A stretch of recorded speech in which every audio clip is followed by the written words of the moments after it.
எல்லோருக்கும் வணக்கம். எல்லோரும் எப்படி இருக்கீங்க? இன்றைக்கி நம்ம டிஎன்ஸ் ஒரு சேனலில் பார்க்க போகிறது ரொம்ப அருமையான ரொம்ப சூப்பராக ஒரு பொங்கல் தான் பார்க்க போகிறோம். வாங்க எப்படி பண்ணுறதுன்னு பார்ப்போம். இதுக்கு 1 கப்பு பச்சரிசி, 1 கப்பு பைத்தம்பருப்பு எடுத்துக்கோங்க. இதை பாசிப்பருப்புன்னு கூட சொல்லுவாங்க. இதை ஒரு தண்ணியில் ஒரு 20 நிமிஷம் போல் ஊற வச்சுருங்க. ஊற வச்சு அதை வாஷ் பண்ணி 5 விசில் விட்டு வேக வச்சு எடுத்துக்கோங்க.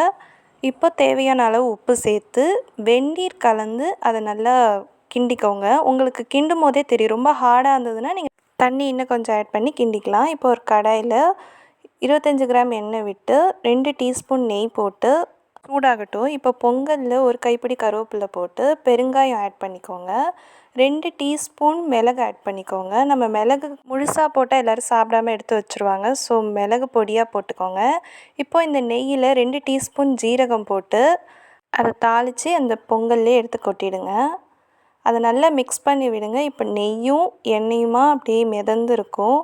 இப்போ இதை 2 நிமிஷம் அடுப்பில் வச்சு கிண்டி எடுத்தீங்க அப்படின்னா அந்த எண்ணெய் நெய்லாம் அதோட மிக்ஸ் ஆகி நல்லா நைன்னு பொங்கல் ரெடி ஆகிடுச்சு. இந்த பொங்கலை ஒரு சாம்பார், சட்னி, வடையோட சேர்த்து சாப்பிடும்போது அவ்வளோ சூப்பராக இருக்கும். இந்த மாதிரி ஒரு நாள் பண்ணி பாருங்கள்.